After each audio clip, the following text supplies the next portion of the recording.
부모와 자녀, 자녀와 부모에 대한 이야기를 지금 에베소서 6장 1절에서 4절에 얘기를 하고 있습니다. 이 글을 쓰고 이 편지를 한 사람이 누구냐 하면 바울 사도입니다. 옥중서신이에요. 그런데 이 글을 쓴 사람이 결혼 경험이 있는 사람이 아니에요. 결혼하지 아니하고 온전히 하나님의 성령에 붙들려서 인생을 복음 전하다가 마친 사람이에요. 순교한 분입니다. 그분이 부부에 대한 얘기를 하고 가정에 대한 이야기를 하는 거예요. 그러면 여기에서 하는 얘기는 경험에 의해서 하는 게 아니고 하나님 가정을 만들고 사람을 만드신 하나님의 영감으로 하는 얘기이기 때문에 더 권위가 있는 거예요. 경험으로 하는 것은 보면 다 다릅니다.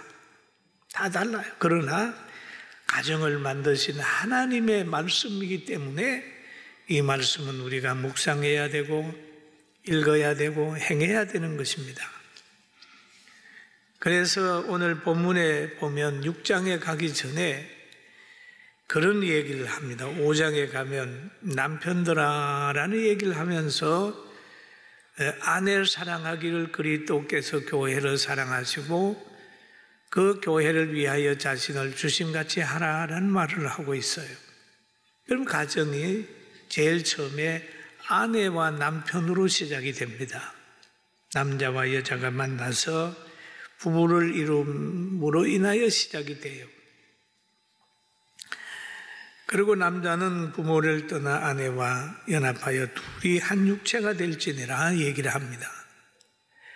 그럼 부부는 뭐면 한 육체다 하는 거죠. 한 육체가 행복하게 살려면 소망도 하나가 돼야 되고 지식도 하나가 돼야 되고 가치관도 하나가 돼야 되는 거예요. 한 육체가 될지니라. 그리고 이 관계는 서로 보호하는 관계고 존경과 사랑을 하는 관계입니다. 자녀 없는 사람은 있을 수 있으나 부모 없는 사람은 아무 사람도 없어요. 우리 다 자녀였어요. 그럼 자녀들아 너희 부모를 주 안에서 순종하라. 여러분 우리는 다 좋은 자녀로 좋은 부모로 좋은 조상으로 살게 되는 축복을 받게 되기를 주님의 이름으로 축원합니다. 주 안에서 순종하라 라고 하는 말을 하고 있습니다. 주 안에서 순종하는 걸 보여주고 주 안에서 가르침 받는 것을 보여주고 주 안에서 가르쳐야 됩니다. 그러면서 6장 2절에 가가지고 이렇게 얘기를 하죠. 같이 볼까요? 내 아버지와 어머니를 공경하라. 이것이 약속 있는 첫 계명이니 라는 얘기를 하죠. 그러면 공경하라고 하는 말은 공손히 받들어 모신다는 의미가 있어요. 공손하게 받들어 모셔라. 부모님을 업신여기지 마라. 마태복음 15장 4절에 보니까 이런 말씀이 있습니다. 하나님이 일어섰으니 내 부모를 공경하라 하시고 또 아버지와 어머니를 비방하는 자는 반드시 죽임을 당하리라. 부모 비방하지 마라. 참 권위 있는 말씀이죠. 효자의 가정에는 효자가 태어나지만은 불효자의 가정에는 불효자가 태어날 수밖에 없습니다. 10계명 중에 인간관계의 제일 첫 단추예요. 자녀는 부모의 사랑을 받아야 되고 부모는 자녀의 존경을 받아야 됩니다. 공경해야 돼. 그것이 건강한 가정이 되는 비결입니다. 그리고 신명기 5장 16절에도 보니까 그런 말이 있죠. 너는 내 하나님 여호와께서 명령하신 대로 내 부모를 공경하라. 그리하면 내 하나님 여호와께서 내게 준 땅에서 내 생명이 길고 복을 누리리라 라고 말씀하고 있습니다. 여러분 효자가 오래 사는 거예요. 할렐루야. 그리고 은혜를 늘 기억해야 돼요. 부모님의 은혜 기억해야 돼요. 성경 속에서 얘기를 하는 거죠. 실제로 효자 가정에 보면은 장수하는 가정이 많습니다. 아브라함의 가정에 효자가 있었는데 그 아들이 이삭이에요. 굉장히 효자예요. 근데 이삭을 보면은 아버지가 자기에게 뭘 하고자 하면 그대로 자기 몸을 내맡겼습니다. 주 안에서 순종한 거예요. 믿음의 조상 아브라함 앞에 순종한 거예요. 백세에 얻은 아들을 하나님이 보시고 아브라함아, 너 독자 이삭을 저 모리아 산에 가서 제물로 드려라 라고 얘기를 합니다. 그러니 믿음 있는 아브라함이 예 그러면서 이제 이삭을 앞세워서 나무짐을 지게 해서 가는 거예요. 쭉 갑니다. 가다가 이삭이 물어봅니다. 불과 나무는 있거니와 범죄할 양 어린 양은 어디 있나이까? 아버지에게 물어보니까 아버지가 그러는 거예요. 내 아들아, 범죄할 어린 양은 하나님이 준비했을 거다. 그러면서 쭉 같이 갔어요. 갔는데 하나님이 그에게 일러준 곳에 이르렀습니다. 아브라함이 그곳에서 제단을 쌓고 나무를 벌려놓고 그 아들 이삭을 결박하여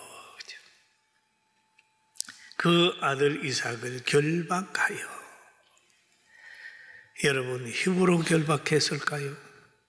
저는 이 생각을 하면 훨씬 이삭이 아브라함보다 동작도 좀 빠르고 그랬을 텐데 결박을 당했을까? 근데 결박했단 말이에요. 그러니까 맡기는 거죠. 결박하여 제단 나무 위에 놓고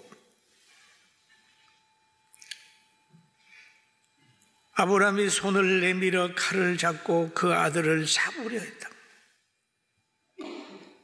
그러면 아브라함의 편에서는 잡으려 했지만은 이삭의 편에 보니까 아버지가 죽이려고 그런단 말이에요. 제물이 되려면 목도 잘라야 되고 간도 창자도 빼야 되고 각도 떠야 되잖아요. 그럴 때 하나님이 아브라함아 이삭을 죽이지 마라. 그래가지고 그 산에 뛰어노는 양 한 마리가 뿔을 자랑하는 양 한 마리가 나무에 걸려가지고 뿔이 걸려가지고 있는 거 그거 잡아다가 제단을 쌓았지 않습니까? 정말 이삭은 순종하는 아들이에요. 그랬더니 하나님이 이삭에게 복을 줘서 야곱을 주시고 야곱을 통하여 이스라엘의 12지파를 형성을 한. 또 성경 속에 요셉이라고 하는 청년이 있는데 아들이 있는데 형제들은 자기들끼리 똘똘 뭉쳐가지고 그렇게 사는데 야곱의 아들 요셉은 늘 아버지 중심이 형제들에게 꾸중을 듣고 따돌림을 당하면서도 아버지 중심으로 살았어요. 부모 공경하고 순종하며 살았어요. 그랬더니 결국 하나님께서 요셉을 애굽의 총리가 되게 하고 마지막까지 아버지를 공경하는 거룩한 자녀가 되게 했고 거룩한 형제가 되게 했다는 거예요. 여러분 주 안에서 순종하는 자녀로 삽시다. 할렐루야. 그러면 우리가 믿는 예수님은 어떠신가요? 예수님도 보면은 순종하는 아들이었어요. 하나님이 십자가 지는 사명을 맡겼는데 그 힘이 그 일 감당하기 너무 힘드니까 기도하면서 아버지 이 잔을 내게서 피하게 할 수 없을까요? 거둘 수 없을까요? 그러다가 하는 얘기가 아버지 뜻대로 하세요. 아버지 뜻대로 하세요. 이래서 예수님이 십자가 지지 않습니까? 순종한 주 안에서 하나님 앞에 온전히 순종했더니 하나님께서 예수님은 부활체가 되게 해서 다시 하나님의 나라 영광스러운 곳으로 데리고 갔지 않습니까? 그리고 그것뿐입니까? 하나님 앞에만 예수님이 그렇게 순종했나요? 자기를 길러준 어머니를 얼마나 공경했나요? 어머니를 공경했어요. 십자가를 지고 피를 흘리고 있으면서도 엘리 엘리 라마 사박다니 하는 고통을 당하면서도 사랑하는 제자를 향하여 내 어머니라 해가지고 예수님의 어머니를 사도 요한이 모시게 만들었어요. 사도 요한. 그러니까 사도 요한이 예수님의 어머니, 예수님을 키워준 어머니를 잘 모셨습니다. 육신의 형제에게 맡기지 않았어요. 그래서 예수님은 자기에게 나온 모든 사람을 향하여 우리가 형제다, 가족이다 이렇게 한 것은 어머니를 맡기는 사실을 볼 때라 그게 다 보여진 거예요. 그런데 사도 요한과 예수님의 제자들과의 차이점이 보여집니다. 예수님의 제자들은 다 가룟 유다는 자살을 했다면 다른 제자들은 거짓말 순교를 했어요. 베드로도 순교를 하고 야고보도 순교를 했는데 사도 요한은 오래 살았습니다. 예수님의 어머니를 잘 모셨어요. 오래 살았어요. 사도 요한은 죽일 수가 없었어요. 왜? 기름가마에 집어넣어도 하나님이 튀어나오게 만든 거예요. 그리고 나중에 가가지고 밤모섬에 유배 가가지고 계시록을 기록한 사람이 사도 요한이. 여러분, 우리에게 은혜 준 사람, 말씀 안에 있는 사람 잘 공개함으로 함께 해가지고 신령한 가족으로 잘 살아서 장수하면서 축복받게 되길 주의 이름으로 축원합니다. 아멘. 예수님이 아주 부모님을 공경하고 순종하는 그런 길을 갔다. 그렇게 볼 수가 있는 겁니다. 그러면서 또 한 가지는 우리가 부모가 됐다면 오늘 제목이 어린이 주간이지만은 자녀와 부모예요. 자녀는 주 안에서 순종해야 되고 부모님은 자녀를 하나님의 말씀으로 가르쳐야 된다. 그리고 에베소서 4장 6장 4절에 보면 내 아비들아 내 자녀들을 노엽게 하지 말고 오직 주의 교훈과 훈계로 양육하라 라고 하는 말을 하고 있습니다. 자녀에 대한 바른 개념을 가져야 됩니다. 과거에 저 시골에서 어떤 노인들 보면 그럽니다. 자녀들이 많이 자꾸 문제를 피우니까 아이고 무자식이 상팔자야 그러죠. 여러분 그런 소리 들어보셨어요? 요즘에는 뭐 그런 소리 잘 안 듣습니다만은 옛날에는 어른들이 많이 하셨습니다. 그게 아니에요. 세상 사람들은 무자식이 상팔자라고 얘기를 하지만은 우리는 자녀는 하나님이 주신 기업이요 태의 열매는 상급이라서 자녀가 있는 것은 축복이다 그렇게 보는 거예요. 할렐루야. 따라서 자녀가 있는 것은 축복이다. 이런 가치관을 가져야 됩니다. 자녀를 하나님이 주신 것은 축복이다. 축복이다.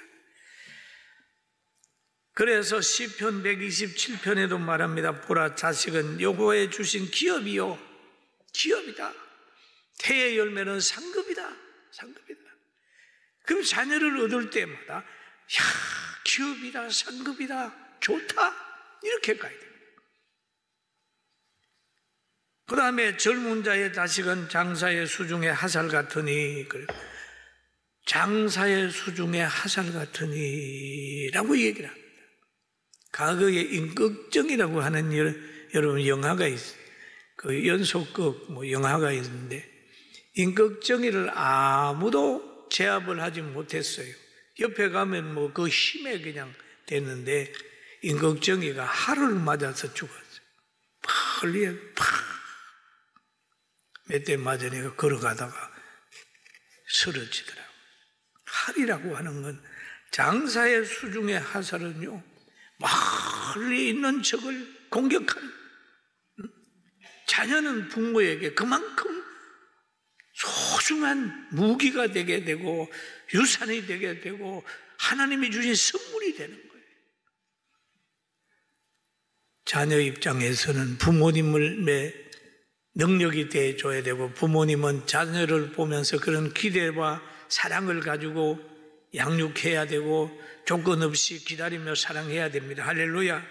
그런 거예요. 장사의 수중의 하살 같으니 이것이 그의 하살통에 가득한 자는 복되도다. 그들이 성문에서 그들의 원수와 담판할 때에 수치를 당하지 아니하리로다 라고 얘기를 해요. 여러분, 하나님 앞에 자녀를 달라고 늘 기도하고 하나님 앞에 부르짖게 되길 주의 이름으로 축원합니다.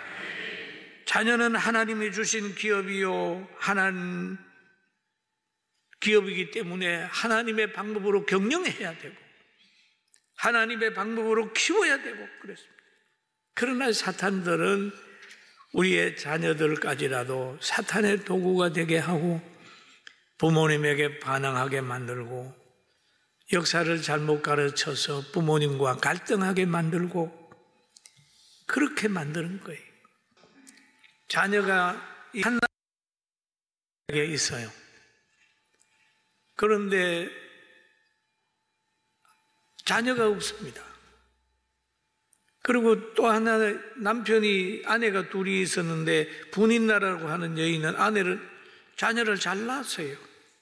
한나는 자녀를 얻기 위해서 통곡하며 하나님께 기도합니다. 하나님, 자녀 주세요. 여러분, 무자한 가정들이 있으면 기도하세요.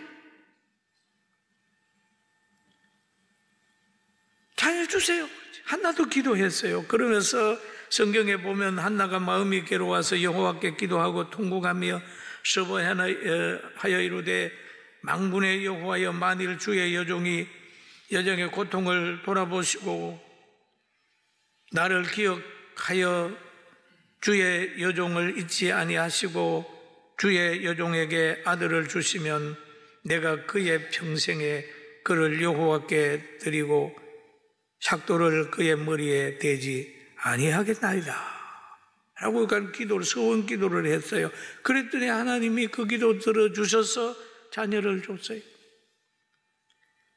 그러니 한나는 하나님 앞에 감사 기도를 올렸습니다.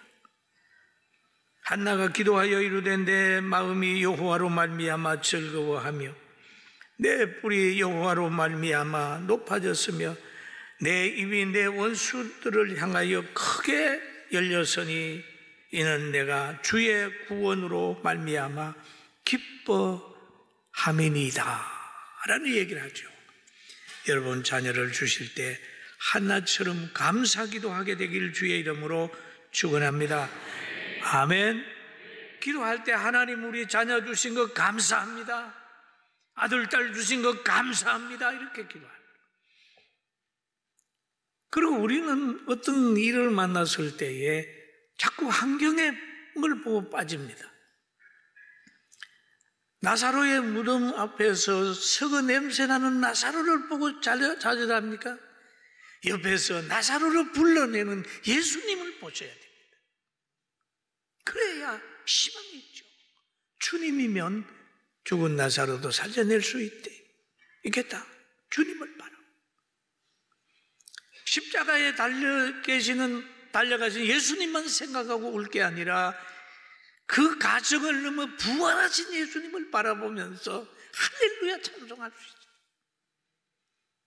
홍해를 바라보면서 유유히 흐르는 강물을 바라보며 좌절할 것이 아니라 그 가르치는 하나님을 보면서 하나님이 함께하면 홍해도 갈라진다. 그런 믿음을 가지고 신앙생활을 해야 힘바람이 나는 거예요. 믿습니까? 믿습니까? 믿습니까? 믿습니까? 그런 거예요. 예수님을 잊어버리니까 환경에 빠지는 거예요.